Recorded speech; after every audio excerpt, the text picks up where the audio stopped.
Take a trip with us to Nilbog.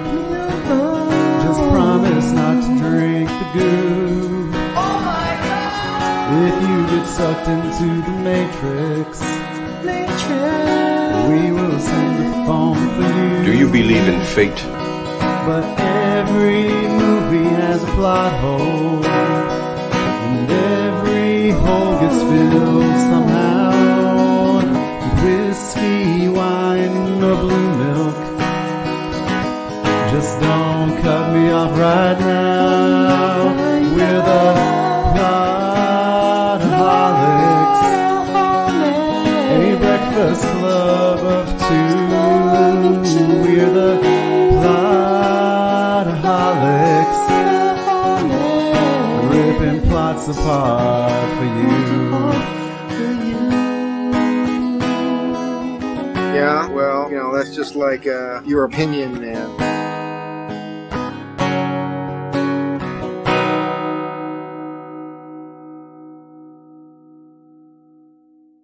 All right. Hey, everybody. Welcome into another episode of the Plotaholics podcast. I am Shane Wilson. I'm joined, as always, by the Nick Cage to my Padro Pascal.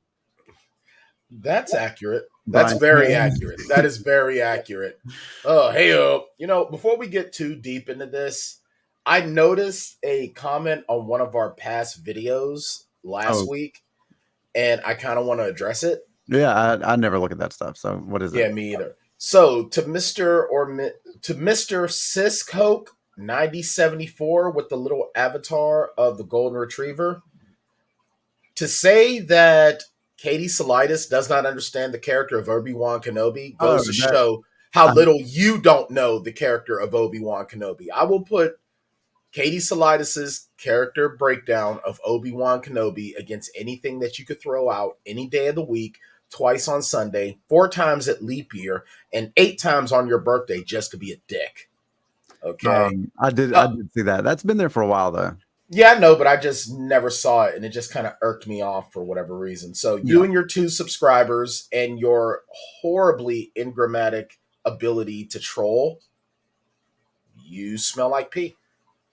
That's fair. But to his credit, ingrammatic, not a word.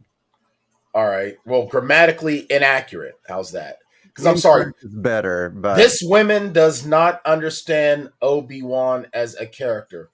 Let's see. For one, Obi-Wan is not just one word; it's 2 words. It's a name with 2 words in it. Okay, Obi space Wan. 2, Katie is a woman. She's not a woman. She is singular. I worry that this individual wanted to say these women, as in women don't understand Star Wars. But again, we'll give this person the benefit of the doubt and think maybe not a misogynist, maybe just disagrees with Katie Salidas. Yeah, why don't you just say I disagree with Katie's whatever, and give me some examples. You can't just sit there and say, well, you don't understand the character, and then don't cite any sort of examples to your point, because you're just running your mouth at this point, trying to troll. And honestly, like Obi-Wan Kenobi, kind of a snooze fest. So it was not good. Like it was the same episode 6 times. Pretty much, yeah. The only thing that made it more interesting was, holy crap, there's Darth Vaderkin. Is Darth Vader really like still the thing that makes things interesting? Because I think like not anymore. I'm kind of past that shit too. Like, well, not only that, but Obi-Wan kind of killed. Obi-Wan killed the novelty for it. Really, Obi-Wan really murdered the novelty. The only real novelty for it that time around was the fact that Hayden Christensen was back, and still, like that was okay. But the whole Vader in and of himself, the Vader novelty. For me, after Rogue One, which was amazing, and then Vader versus Ahsoka in Rebels, interesting. After that, enough. Because now he's not this mysterious figure anymore. Now he's just the dude that's always there. Yeah. Yeah, I mean, you know how I feel about all of it. I grew up loving Star Wars, and I'm starting to hate it a lot.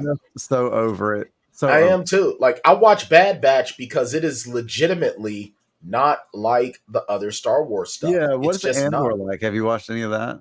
No, I still feel so jaded. I didn't really like the character of Andor even in Rogue One. He was just like, he wasn't anyone like important to me, but I keep getting told that I should watch it. So maybe after this season of Bad Batch, because I'm only giving one Star Wars property my attention at a time right now. Yeah. And but right now it's Bad Batch. I'm not even super pumped for new Mandalorian. I don't really care. As much as I love our good buddy and one half of the topic of conversation for today, Padro Pascal, even though I love the man to death, I'm fed up. Barely in that show. Yeah, especially with The Last of Us. Like, that's where a lot of his attention is. Padro Pascal is like recording all of his lines in some sound booth somewhere on the other side of the planet. That dude behind that mask is not Padro Pascal. Yeah, and then he just shows up like 10, 15, 20 minutes a week. For any unmasking they have to do. For any unmasked. Matter of fact, they get it all. Matter of fact, he's only on set really for like 2 hours, and that's to shoot his entire season's unmasking. Yeah. And then he's back to doing Padro Pascal. If they're showing like full frontal facial nudity. Yeah. If it's just from the side, just get a look-alike. Exactly. Or CGI. They're really big on the CGI these days. Yeah. Yeah. Princess Leia CGI in Rogue One is still so terrible. It's just I mean, anyway. Yeah, and this is not a Star Wars podcast. No. Thank God it's not. We would be done after an episode.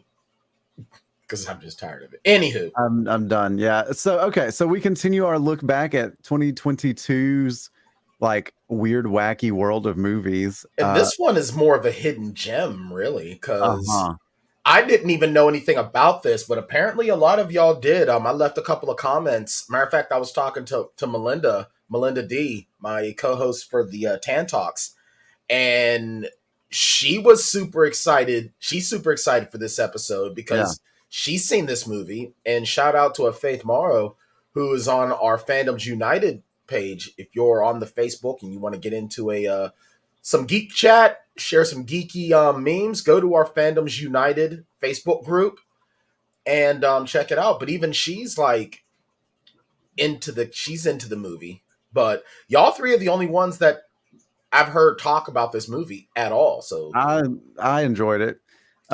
This was fun, man. This is so much fun. Oh my god! This week, Mr. Tan, we are discussing the Nicolas Cage as Nicolas Cage. I'm sorry, Nicolas Cage as Nick Cage in The Unbearable Weight of Massive Talent. Well, he was Nick Cage and Nicky Cage. Right. Why don't you slice us off a little of that synopsis? Nicolas Cage is down on his luck. He's got a 15-year-old daughter who can't stand the sight of him, an ex-wife that loves him but just can't put up with him anymore. He's got an agent who really just doesn't care to take his call. That is until a mysterious man by the name of Javi pays him $1 million to show up at his birthday party. What turns out to be a fan love fest / filmmaking partnership turns into a secret CIA mission. Oh yeah, only these things happen to Nicolas Cage. This movie feels like the synopsis of this movie feels like you're doing a Mad Lib, right? It really does. It really feels like you're just throwing a bunch of things together and seeing what works. But when I saw this, and you know how I'm a sucker for like fourth wall breaks and meta narrative and like self-awareness. When I saw this trailer, that's your thing. That's your thing. Tailor made for me. You know what? This was tailor made for the Plotaholics, man. Yeah, I love anytime an actor becomes so self-aware that they play themselves in the movie, but the version of themselves that they play is just a version of themselves from other movies. Right. Or it's a version of themselves. Snake that like eats its own tail, right? Right. Or it's a version of themselves that we think who they are in real life. Because, we want them to be, right? We want Nicolas Cage to like scream for no reason in public and just be the over-the-top Nick Cage. Like we want him to ask for a check at a restaurant in the same voice from The Wicker Man. Did you ever watch the Andy Samberg Get in the Cage bit that I told you about from SNL? Yes. Yeah. Oh my God. I love the Andy Samberg, Nicolas Cage stuff. Oh my God. Why am I not in this movie? I don't understand why I'm not in this. Well, what you have to understand is the only way that you can get truly ready for a film role is to let a rattlesnake attach itself to your ankle and hold on for 10 minutes straight. That's the way Nicolas Cage does it. So good. Oh my God, I can do Andy Samberg doing Nicolas Cage. I'm so happy. Yeah, it should be noted that Andy Samberg does not do a good Nicolas Cage, but it is very funny. It is extremely hilarious. Did you see the one where Nicolas Cage was on there with Yes, him? Yeah. It's almost like looking in a mirror. Only not. Yeah, exactly. Yeah, no, that shit's so good. I seriously wish that I could have been famous enough of a comedic actor that I could be on Saturday Night Live and be the Black Nicolas Cage. But I would have an afro with the receding hairline, sort of how like Andy Samberg had the Nicolas Cage haircut with the receding hairline. Well, okay. Well, this asks a good question, right? So if you were a SNL star like Andy Samberg, who would be the movie star that you would want to like parody? Who would I want to be my claim to fame? Your impression, right? It would either be Terry Crews. Or it would have to be someone like super famous, like that everyone would know who you want to do somebody like a Samuel L. Jackson. It would either be Terry Crews or Samuel L. Jackson. Well, because Terry Crews is already a comedian, right? True. So making fun of him doesn't work. Right. Yeah. Like, I would probably be Lawrence Fishburne because Samuel L. Jackson is really good at teasing himself. Yeah. But Lawrence Fishburne is super serious. That's a good one. Or Denzel Washington. Yeah. Like, because see, what's funny is about Lawrence Fishburne, to talk about how seriously he takes himself. My mother, to this day, does not like Lawrence Fishburne because he goes by Lawrence. She preferred him when he went by Larry Fishburne. But since he's Lawrence now, she goes, ever since he decided he's good, my name is Lawrence. Yeah. I just don't like him. I'm like, but Mom, it's his name. What if that's what he goes by, but everyone just called him Larry when he was a kid? Right. All right. So let's get into it. Let's get into it. If you believe in fate, Mr. Cage. All right. Have we ever had Nicolas Cage in a movie on the Plotaholics? This is our first foray into the Nicolas Cage. I know that is weird because I've been wanting to do at least Raising Arizona, which is my favorite Nicolas Cage film, Raising Arizona. Yeah, but we just haven't been able to get to any Nicolas Cage, so I'm really, really glad. I'm glad that we got some Nicolas Cage in our existence now. Yeah. So when I was coming up, I came up with the like Gone in 60 Seconds version of Nicolas Cage. Okay. But I was a big fan of City of Angels, and I know that's an unpopular opinion. But I liked it. It's totally unappreciated. I think it is underappreciated. I think it's good. I'm not even gonna lie. I haven't watched it. I guess we're gonna have to do a Nicolas Cage month at some point. Yeah, probably. Maybe we'll just City of Angels for like Valentine's week or something. That's cool. Or what's that one movie? It Could Happen to You. Remember when he's a cop and he leaves Bridget Fonda a tip? He says, "Since I can't tip you, if I win this lottery ticket, I'll give you a portion of it." And Rosie Perez is his wife, and she's all pissed off at him because he's given her like this big tip. So, if we were gonna do Cage, I feel like we would have to do 2 months of it because you do like early Cage, right? You would do the still trying to be a serious actor Cage, and then you would do like the latter day Cage, where he's like really leaned into the latter day Cage. It sounds like he's an offshoot of the Mormons. Yeah. The latter day, yeah. Like you would have to do. Well, we would have to do like the Wicker Man. Yeah, we'd have to do Wicker Man. But you would also, we probably have to almost do like an entire year of Nicolas Cage movie. Well, not even so much a year, but we would have to do a quarter of Nicolas Cage because you would have to do his career in beginning, middle, and recent. And it would legitimately probably drive us crazy. Yeah, because we would just be randomly screaming at each other with like a high crescendo at the end. Like I could just imagine you teaching a class and you're like, "Why don't you understand your subject and predicates?" Okay, so Nicolas Cage is here. He's down on his luck. This really has JCVD type of feel to it. Not venereal disease, but you know the movie Jean-Claude Van Damme where he's playing. Jesus Christ, venereal disease. That is a weird ass. That is a weird ass thought for a disease. Holy It's shit! A metal band's name if I've ever heard there it. There you go. But it's very meta in that same sense, where you know in that film Jean-Claude Van Damme's playing a down on his luck version of himself. We're seeing the same thing here with Nicolas Cage, and we see, you know, he's begging this Hollywood director to put him in his movie. He's doing a horrible Boston accent monologue, trying to prove to him that he belongs in his movie. Doogie Howser, aka Neil Patrick Harris, plays his agent who, oh, sorry, I'm going through a tunnel. I can't hear you. I'm going. That's the way it's going for him. That's the way. But I have to say though, the prologue to this film, I watched like 10, 15 times. Yeah. Yeah, when the girl and her boyfriend are sitting there and they're watching the Nicolas Cage, they're watching Face Off. Yeah. And the guys break in and she takes off running and she just runs into a dude that just clocks her. And she just like, I swear to God, it looked like a UFC knockout. She just started. He really did put that chick down. Dude, when she did one of these, she was like, it seriously looked like, it reminded me of Mike Tyson's Punch Out when you catch Glass Joe and he's just like, and so like this, it starts with this big kidnapping and we think that, well, at least the CIA thinks that this Javi has something to do with it, right? Javi, played by Padro Pascal. Go ahead. So basically, Nicolas Cage is ready to quit acting because he doesn't get the part. His daughter hates him because he gets drunk as hell at her birthday party. Which was so good. It was hilarious. Shout out to Kate Beckinsale. I think that's Kate Beckinsale's daughter, by the way, that played Addie, which is also my granddaughter's name. Is that right? I believe it is because every time you click her name on her Wikipedia page, it goes to Kate Beckinsale.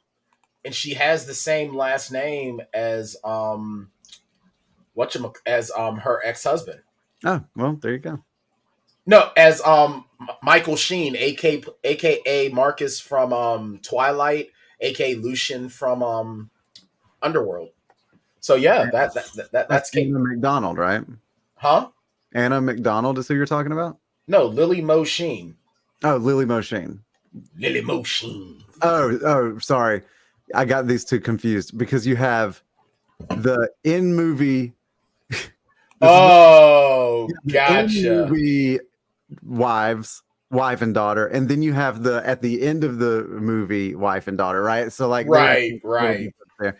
Gotcha. That's where I was like, I got it backwards. All right. Dude, so I love her name, Lily Mo Sheen. Yeah, I love it. That's a slapping ass name. Now that's a band name right there. Lily Mo Sheen. Mm-hmm. I'm sorry, go ahead. No, go ahead. All right, so setting up that's our intro to the film. And then he finds out from his agent that this guy is willing to pay him $1 million to do a birthday gig, to just go and hang out with a rich guy for his birthday. Yeah. And he's finally so down and out on his luck that he agrees to go. Yeah. And that's when we meet Tiffany Haddish and Ike Barrinholtz. Do they not ever do movies together? I don't know, but I love them. I love them together. I need more movies with them together. Yeah, this is the second time that we've had those two together on the podcast. Yeah. The first time was such a great. I think that independently those two people are very funny. Yeah, but together, yeah. I want them as the parents in a Home Alone remake.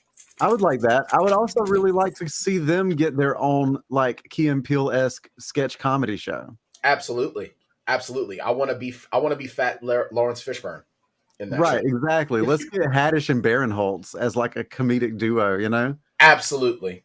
So we meet Tiffany Haddish and Ike Barrinholtz, and Tiffany Haddish, like, you know, fangirls for Nicolas Cage and slips a tracking device on him.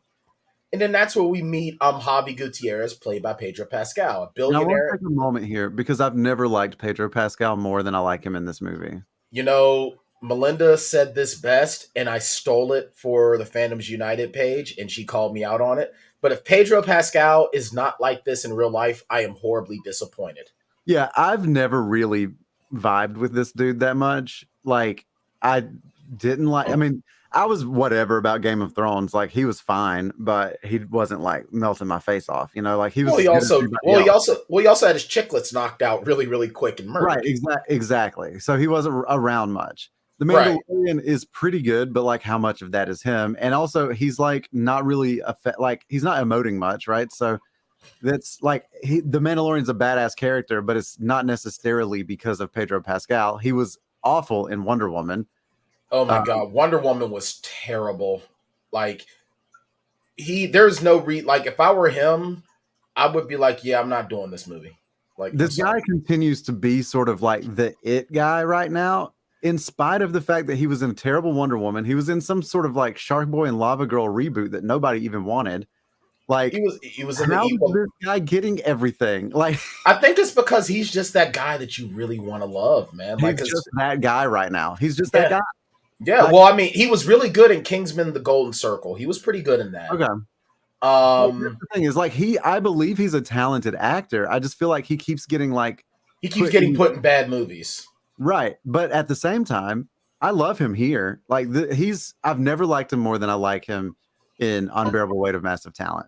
Yeah, he was even in an episode of Buffy the Vampire Slayer, completely unrecognizable. Like you wouldn't even know it was him. He was like 7 years old.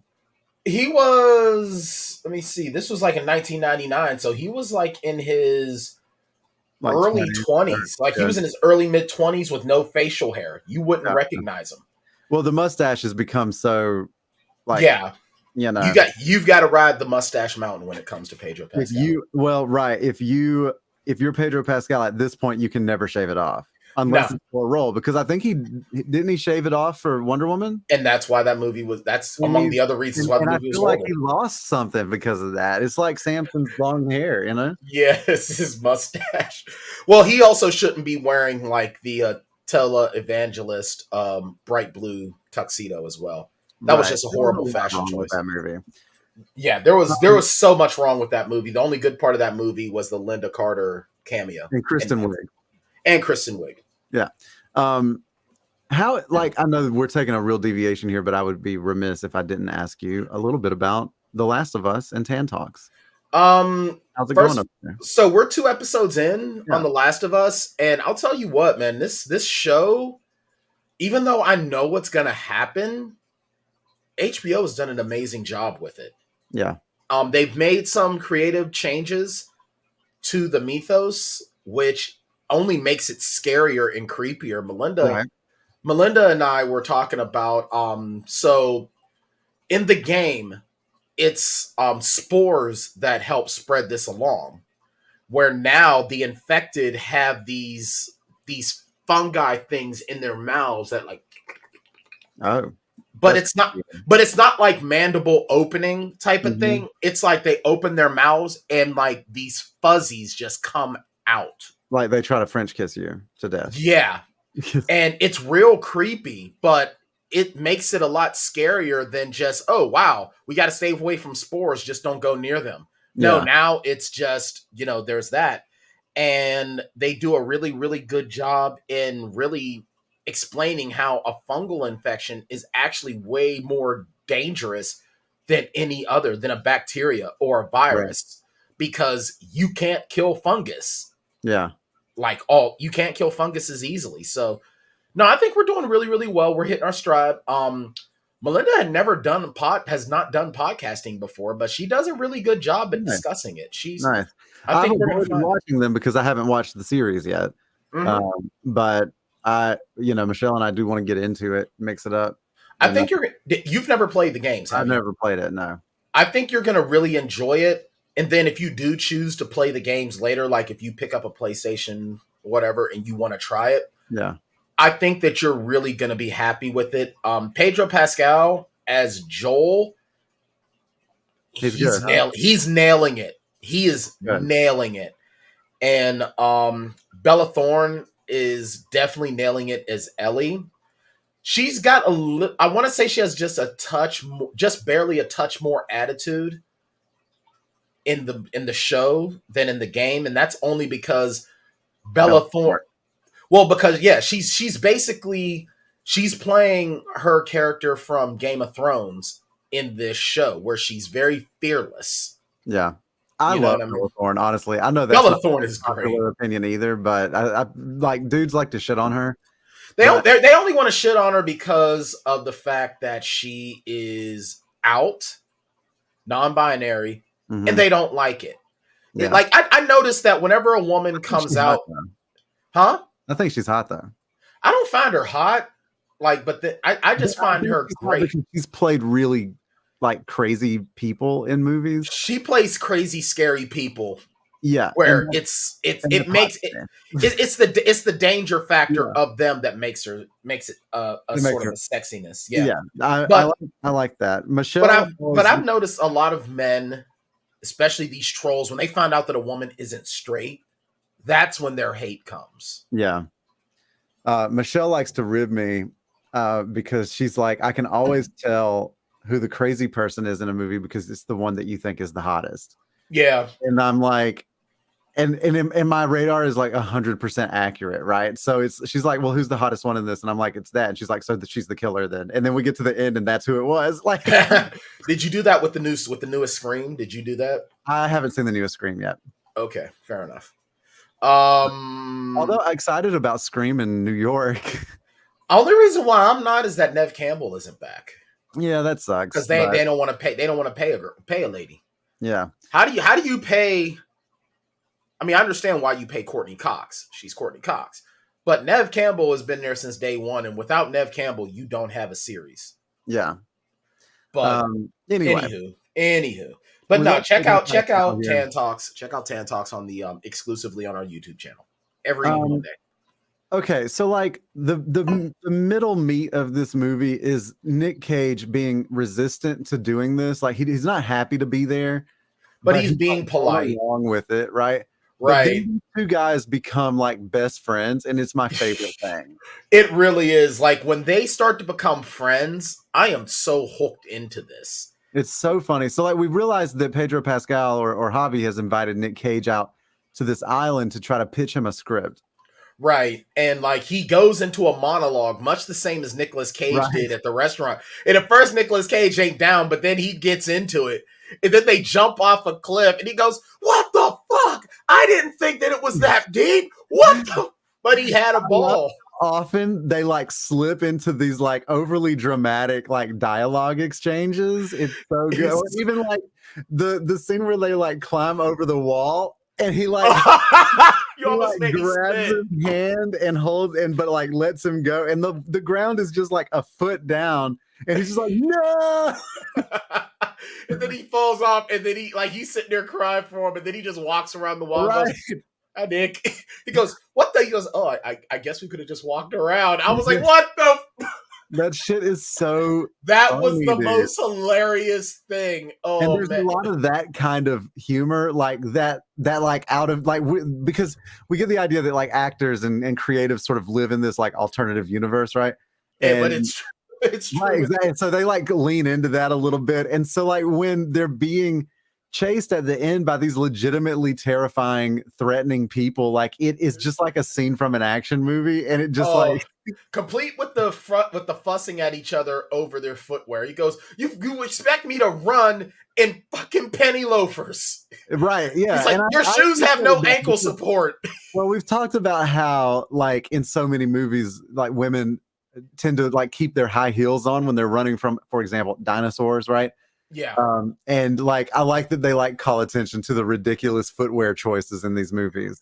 I want to know two grown men swapping shoes. I mean, for one, Shane, you and me are cool. You my man, 50 grand and all, but I ain't swapping shoes with you. Well, if you're gonna give me 50 grand, I'll just buy my own. Yeah, pretty much. Plus, I'm also sure you don't wear my size. Yeah. So I have the impression that of all the terrorists that I could kill in the world, I would get the one terrorist that has feet as small as Shane Wilson. What does that mean? I imagine that you barely wear a size 10 shoe. Oh, I wear 12. Oh, really? Yeah. You've got little ass feet. But I've got bigger feet than you thought I did. Yeah, you have much bigger feet than I thought you did, but you still have small feet. Like I could not wear your shoes comfortably. I would have hammer time, my ankles would hurt, and my back would explode. Yeah. I mean, I would just point out that a foot, which is the actual unit of measurement, is 12 inches. So I have fair enough. An average size foot. Fair enough. By the literal definition. Yeah, but we only go about that. We only go by that measurement here in the United States. That's fair. That's fair. Yeah. But your point is also well taken. Meter. Yeah. But you know what? However, 0.3 meters is what I have in Europe. But your point is also very well taken, and I was out of line for making fun of your feet. No, that's okay. I was not. But I could never ever fit your shoes. Is the original point? Oh, I could never.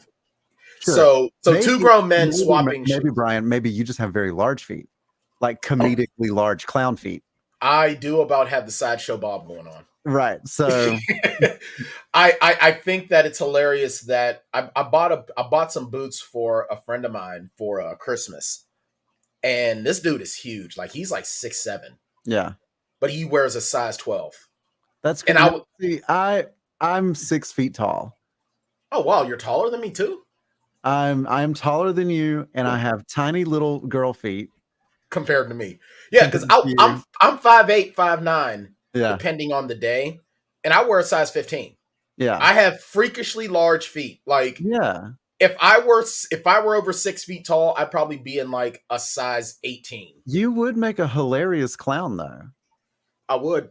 Because your body proportions are all weird. They really are. Like, honestly, clown makeup and clown outfit, you could like really play into that, right? If Damon Wayans would allow me to, I would take over the duties of Homie the Clown. Would you have been if you? I was about to ask if you want to do a remake of Little Man and you.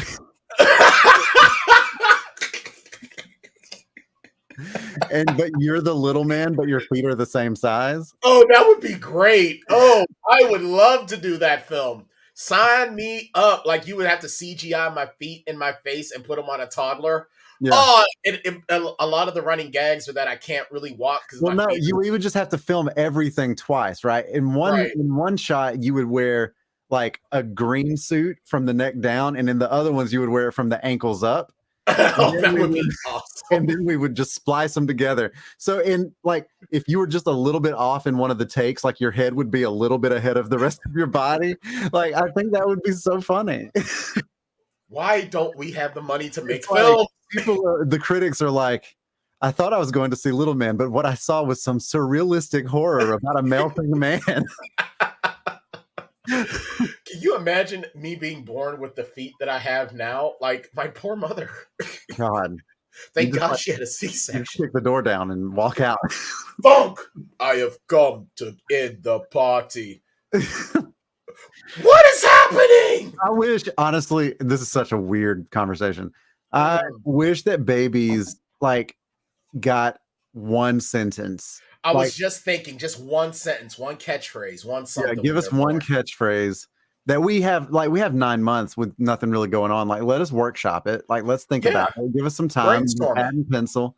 Yeah, 9 months to really come up with a banger of a catchphrase, so that when we come out, instead of crying, sniveling messes, we can just be like, I came to end the party, or yeah.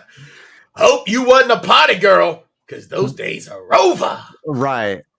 Or or I think I've come to wreck the party. I got to go eat. Where's my daddy?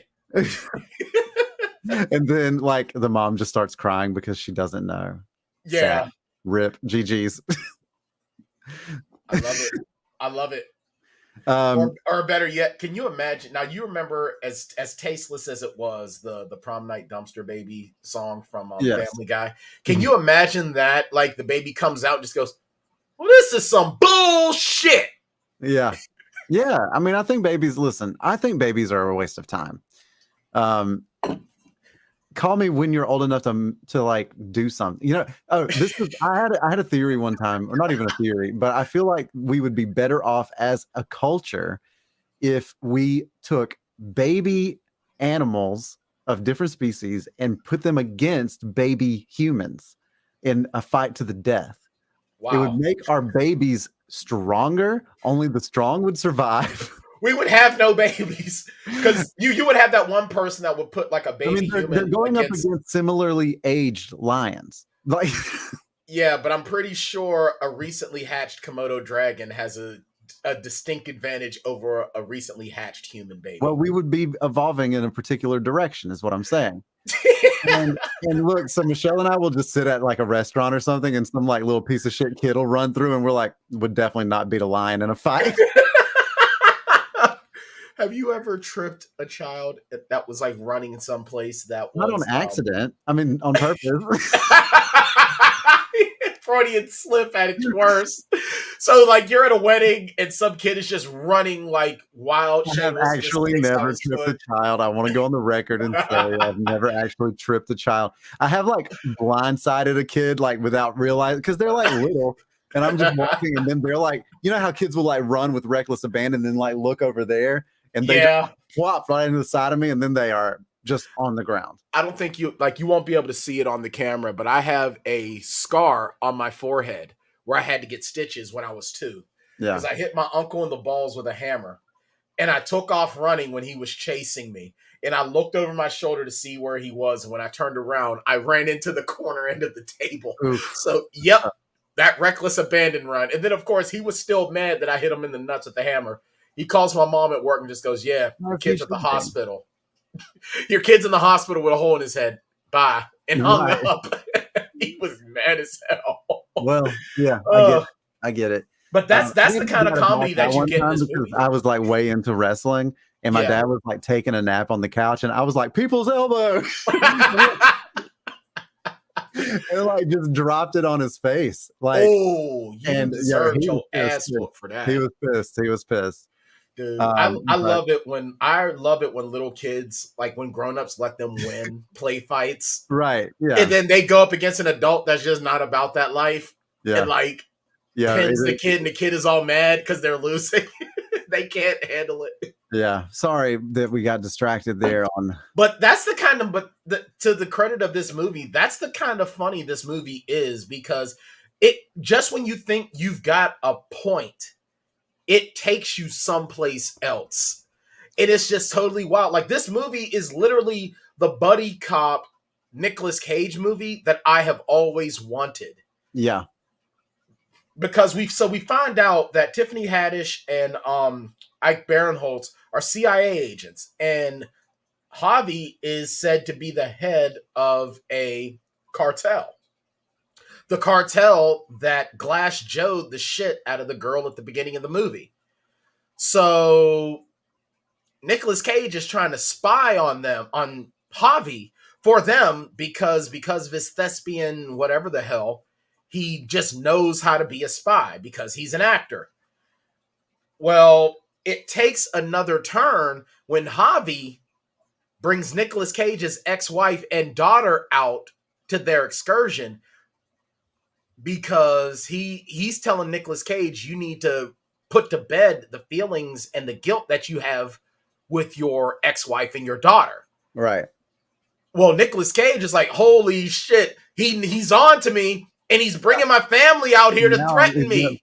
But we find out that Javi is just really a man-child that doesn't know anything, right? Like, Javi's father was the head of the cartel. When his father died, his uncle, his cousin, took over. Yeah, but so made him the figurehead. He knows some stuff, but he's not the guy.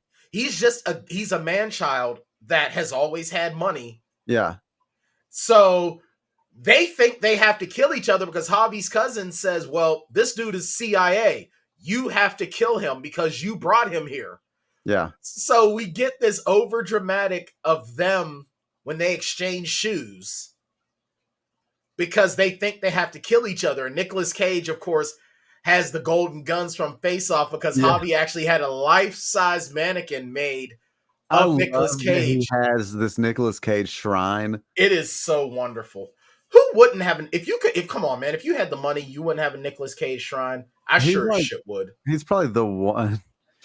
Should we talk a little bit about Nicky? Nicky Cage. So Nicky Cage is like young Nick Cage. He is young Nick Cage. Projection. He is Nicolas Cage's imaginary friend. Yes. That makes out with him when he needs reassurance. And he gives him the tough love and affection that he needs to keep going. But he's dressed like Nicolas Cage circa like 1980. Right. Which is so funny. And he's credited as Nicholas Kim Coppola, his birth name. And he's dialed up, right? Way up. That's a dialed up version. This, like, Nicky Cage is who Nicolas Cage would be if he were in the WWF. Yeah. Nicolas fucking Cage. Yes, exactly. Yeah. And it's absolutely hilarious. I don't know. I just had a lot of fun watching this movie. There's like, I mean, you know, this movie is great. It really, so I don't like to say a lot about it. This is one of those films that, well, we're sort of giving you mild spoilers because honestly, this is one of those movies where you have an idea of where the movie is gonna go. You just have to watch it to see how it gets there. All right. Yeah, anytime it's not like once you get settled in and Nick Cage is hired by the CIA to do this thing and infiltrate this place, you sort of like you kind of get an Ace Ventura like right. You're kind of like along for the ride at that point. You know what's gonna happen. Yeah, because the point here is not that it's like reinventing the espionage thriller or reinventing the like undercover brother like secret spy sort of thing. You know what I mean? Like it's just the novelty of this premise, right? That a Hollywood celebrity that's known to be in action movies is hired to be an action star in real life, right? And work for the CIA. It's ridiculous. It's over the top. It's so funny. It's a really great way to spend an hour and a half, and it's also the perfect length. I love that. I love a tight 90. Yeah, we're at about 107 minutes with credits. Yeah, which is like just a little, still good. It doesn't feel over long. Nothing feels overly done. Nothing feels. It just flies right by. Let's talk a little bit about Paddington 2. Paddington 2. Oh my god, I never thought that Paddington 2 would be so crucial to a plot. Paddington 2 isn't even crucial to its own plot. The thing is, like, this is the exact reason why this movie works, is that it's so random. And it really is. Like, in Paddington 2 being a big deal in this movie is the exact reason for that. Now, at some point in the middle of this movie, I thought that we were watching the movie that Javi was pitching, right? Seriously, that's what I was thinking too. Right. And at the end, that it would be revealed that Javi was played by Padro Pascal, right? Like, and we would meet the real Javi at the end, right? That would have been great. That would have been so great. But instead, we do get a version of that, right? Because at the very end, like, Nicolas Cage's family is being played by different people, and then we realize that we are watching the movie that they made. Later. I love the fact that the mom comments that, like, whose idea was it to have Demi Moore play mom? Oh, that was a studio decision. Right. I love it. This movie is so meta and so tight. This is among, like, when we start to talk about the gems of Nicolas Cage's career, this is one. This is up there.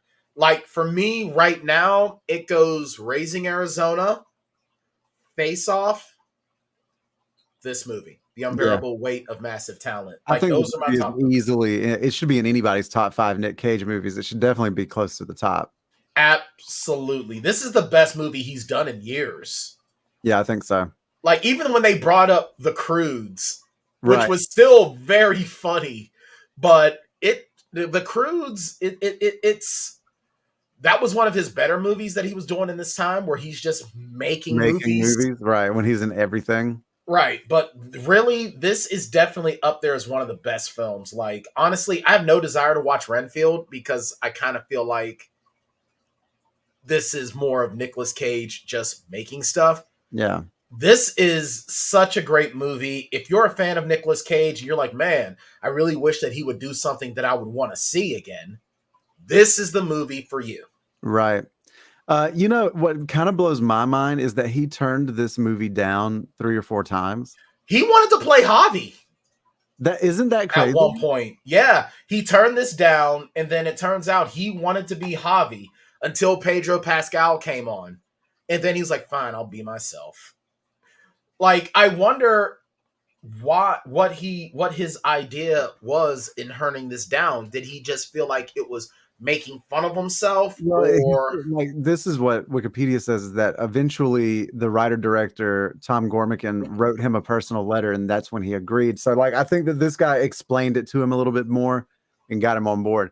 Also, I totally noticed this. This is something else that Wikipedia points out, is like when Cage and Javi are running from these 2 guys that they believe are spying on them, and then they bump into those 2 guys later. They're 2 different people.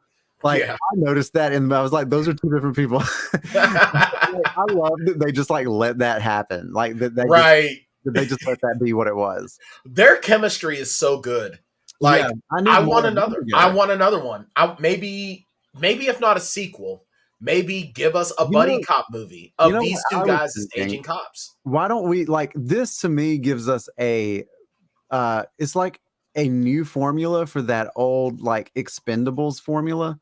Like, let's take old action stars and let's do like The Unbearable Weight of Massive Talent 2 with like one of those guys in getting hired by the CIA to go do another job. Oh, where they played themselves again. You know what I mean?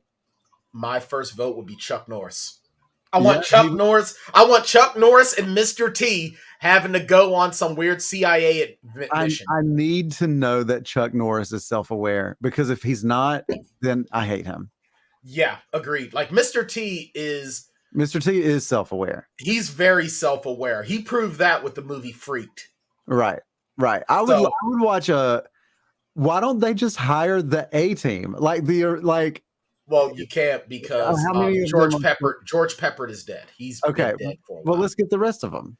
All right, yeah, let's get the other 3 and then hire Liam Neeson to play Hannibal. Right. and just have them go, Hannibal, you look a little bit different than the last time I saw you. Exactly, yeah. And let's do The Unbearable Weight of Massive Talent 2 with the A-team. Yes, with only Liam Neeson as Hannibal. And then like Tiffany Haddish and Ike Barrinholtz, like Tiffany Haddish calls them in, right? Fangirling again. Yeah, even though they're dead, they somehow come back. And well, they're not the A-team, they're the actors.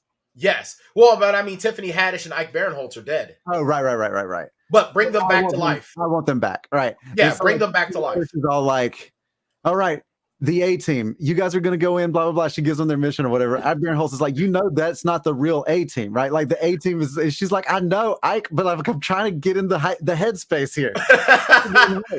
and Mr. T and Dirk Benedict are looking at each other like, what's happening? Yeah, I like that idea. I also like the Chuck Norris idea, as long as, like, I mean, I don't really like Chuck Norris, but he needs to be self-aware enough. Yeah, But if you use Chuck Norris, you're gonna have to have a bigger visual effects budget, because he's gonna have to get into a fist fight, and just when it looks like he's about to be bested, another fist comes out of from under his beard, punches the guy in the face, and then Chuck Norris hits him with a roundhouse kick. What I don't want is just 90 minutes of those old Chuck Norris jokes. No, I don't. Well, I would rather have the visual, not someone giving me the joke. I would rather have somebody give the joke and then like him like roundhouse kick that person. Right. Like, he's so sick of the joke that he just roundhouse kicks the shit out of people. Right. Who else would be good in? Okay. Here's one. Let's see if we can get like Sigourney Weaver and Tom Skerritt. And let's just get the cast from the original Alien. So, okay, so here's a thought, right? So, like, one of the things about this movie that makes it so interesting is how Javi's favorite Nick Cage movie is Face Off, right? And he has this shrine built, right? So, like, what if it's like Arnold Schwarzenegger, right? But like, he has a shrine built only to Mr. Freeze. Oh, here we go. I got you, MF. I got you. Arnold Schwarzenegger, Danny DeVito. Yeah. Yes. And Javi is also a huge fan of the movie Twins. and he has this massive shrine to both actors, but it's all from twins. Like he's bought their clothes. Well, see, I thought in this version, Danny DeVito also played himself, but he was the one that was paying for Arnold Schwarzenegger to come to see him so that they could make a new Batman movie featuring the Penguin and Mr. Freeze. I would like that. Well, I mean, hey, Danny DeVito has all that. It's Always Sunny in Philadelphia. Exactly. He can afford to hire. Get there, and you have like the Always Sunny cast just like popping in, like the guy from Glass Onion. Like they're just like not really part of it. They're just like there. Yeah, you just look up. Hey, D, my name's not D. Yeah, shut up, bird. Like everyone keeps referring to them as their characters and just being really asshole. And Glenn Hallerton's like, the fuck, man? My name's Glenn. Yeah, fuck you, Dennis. Like throughout the film, like Michael Keaton shows up, George Clooney shows up, Christian, and he's like, we're doing a multiverse of madness, and they're like, that's not the no, you can't, you can't. He's like, no. At one point, Christian Bale gets really pissed off and starts screaming at him in a parody from that leaked video. Like, no, I saw the Mr. Strange movie. We're doing this. Batman. God damn it, Daddy! I'm sure you're a beautiful person, but what the fuck? You are not professional. I love it. I would watch that movie. It would be chaos, but yeah, and that's the best kind of movie. Just nothing but I want like 90 The Unbearable Weight of Massive Talent meets The Disaster Artist. Meets The Room. Yes. I would watch that. Again, why don't we have the money to make these movies? Well, probably because we would make really funny movies that nobody would want to watch. Those movies would only be funny to us. Yeah, that's fair. And like, but we would also have to have like a sort of a niche type of thing. So you know how like Tommy Wiseau, we don't know if he's really Tommy Wiseau or if he's really like the character Tommy Wiseau. Right. Yeah. God. Like that would be us. I feel like I've spent way more of my adult life trying to answer that question than any person should. Remember when he answered our tweet? He just liked our tweet. Hey, that was still an answer. Yeah. And that makes me happy. That makes me happy as well. Oh, man. When we had star of Samurai Cop 2, Lisa London on the show. That was so great.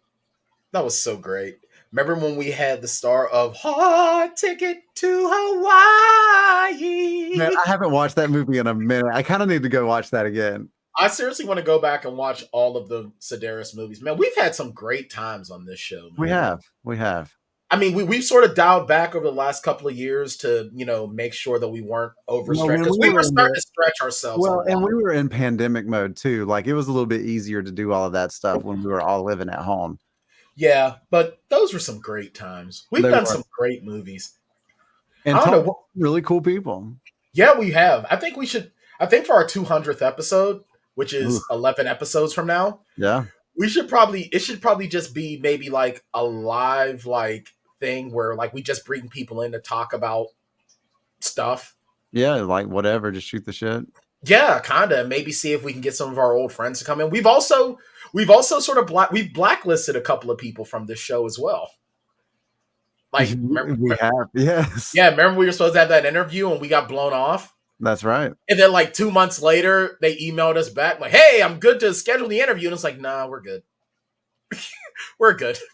I haven't watched any of that person's movies, either two of those movies since then, or that TV show episode that they were in that I really liked. Yes. And of course, you are referring to this. I was gonna try to come up with like a ridiculous version of the name. I was gonna call him like the Scooby-Doo Crawdad or something. The Scooby-Doo Crawdad. Oh god! But then again, when I really think about it, it was probably because his good friend probably had COVID, so maybe that's why. And then it is what it is, man. Like it was what it was. It's okay. Yeah. And now the Scooby-Doo Crawdad. That is perfect. Like if we ever had like characters on this show, I would definitely play the Scooby-Doo Crawdad. You would play the Scooby-Doo Crawdad? I would be the Scooby-Doo Crawdad. I would be that dad who just could not get rid of his glory when he was like 13, 14 years old, where he was like the greatest dancer in the hood, but he wasn't really that good of a dancer. Yeah, he's like always asking people if they've got some flat cardboard. Like even in his 50s, he's like, "Hey, where's the cardboard at?" Hey, why don't you have your big old boom box? We got to dance in the street. They're like, I've got my MP3 player. It's like, Dad, I've got my earbuds. God. Yeah, come on, Dad. I don't need floors now. Look, man, we just don't do that anymore. Cars are driving. Yeah, cars are driving on these streets, man. Oh man, this has been such a great experience. I know we talked very little about this movie, but so sorry. This was a great movie. It really was. Let's get Bartender Smiley in here. Please, let's go. The Plotaholics rating system for the movies is a pretty simple system. Basically, they rate movies based on how many shots it takes to get through them. So if you got a good movie and you get through it all the way sober, then it takes 0 shots to get through the movie. And then if you got a really bad movie, then it could take up to 5 shots to get through the whole thing. I think you can try to figure out the middle part yourself. So, what can I get you? Look, it's 0 for me. Like it's an easy 0. I just had too much fun. It does exactly what it needs to do. It's just a good time. It's not going to be for everybody. Like you kind of need to be in on the joke. But yeah, it's very fun. It's great. It's if you've got stars, watch this film. If you don't have stars, look, man, use the $6 plus tax and rent this on Prime. It's well worth your time. For sure. Like this is probably one of the better films. Like the films that we've done so far from 2022, they've been bangers, man. Like not all the bangers are gonna be out in theaters, right? Like you've got to find these. You've got to find these hidden gems. Oh. But no, this is great, and I'll tell you what. And this might be a popular opinion, but I think that the fact that people are starting to get really, really exhausted with the comic book films and the big visual effects films, movies like this are going to start coming back. They will. And that's why if you are type movies, I'm super pumped for it. Right. But if you are a fan of comic book films, your genre of choice is only going to get better because these films we're finally getting ways to sort of tickle the funny bone and give you an enjoyable experience without needing the formulaic BS that has become comic book film. It has nothing to, like, now James Gunn taking over at DC, and I've said this before and I'll say it again. Yes, that is going to force the MCU films to get better. But when you've got good third options of you're just tired of that genre, these films are going to start doing that. I feel like it would be smart of them. Like, we just need one from each of those studios a year. If even that. Yeah, maybe one a year. One in the first, like one maybe in like February, March, and maybe one more in like October, November, and leave it at that. It just depends. Quit doing 3 and 4 movies in a year. And 3 and 4 series, like just like slow it down a little bit. Right. Or if you see, like, and the thing is, if you're going to do the films, like if you want to have the regular content, then do the TV series. You've got HBO Max and Disney Plus, respectively. Yeah. Make use of those. And stop. Just stop. Yeah. I'm exhausted by you guys. Next week, we'll be looking at Everything Everywhere All at Once. This is what I am excited for. And I actually made it a point to not watch my favorite YouTuber, the Birdman, his review of this, his Everything Wrong with Cinema Sins review of this film. Yeah. Because I want to watch this for myself. I cannot wait. From what you've told me, this is what Multiverse of Madness was supposed to be. So I am going to watch this, and I am actually going to force Sharon to watch it. I am going to duct tape her ass to the couch with the dog, and we're watching this damn movie together. Yeah, I'm excited for it. I haven't seen it, but I am looking forward to it.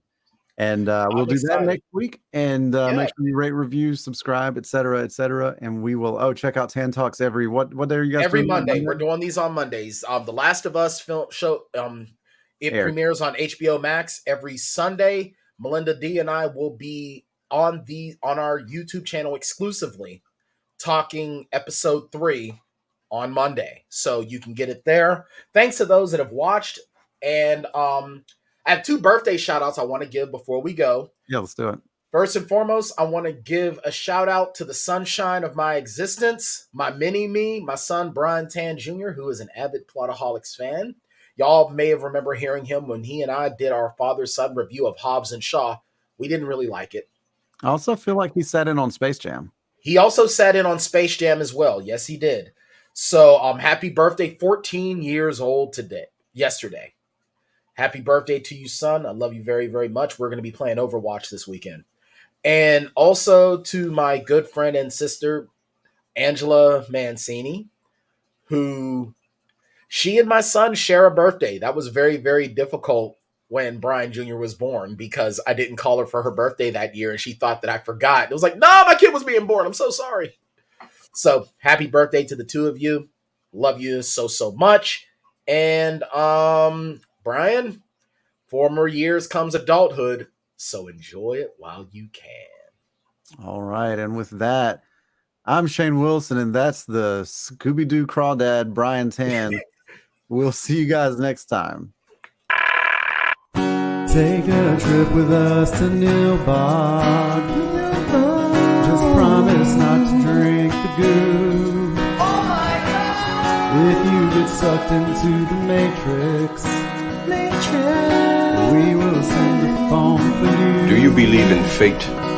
But every movie has a plot hole, and every hole gets filled somehow with whiskey, wine, or blue milk. Just don't cut me off right now. We're the Plotaholics,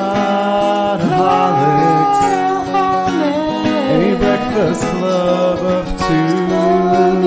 We're the Plotaholics, ripping plots apart for you. Yeah, well, that's just like your opinion, man.